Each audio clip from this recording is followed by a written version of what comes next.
Sono Elia Antoniazzi dell'azienda agricola La Rindola. Il progetto che avevamo era quello di costruire una nuova azienda agricola, agriturismo e fattoria didattica in un territorio che è quello dell'Alta Valle del Chiampo, circondato da due valli molto industrializzate, quindi in un contesto non prettamente vocato all'agricoltura,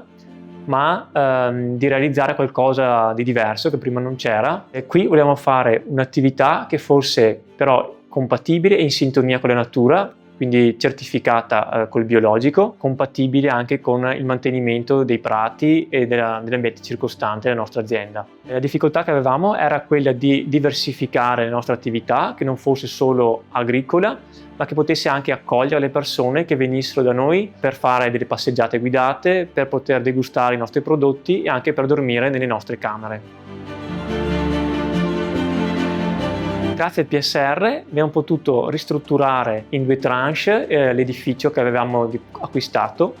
e quindi abbiamo potuto fare il salto di qualità, che era quello che volevamo fare, e quindi poter costruire un agriturismo, una fattoria didattica e anche le camere. Vediamo una realtà che si è un po' consolidata in questi anni, si è diversificata e attrae persone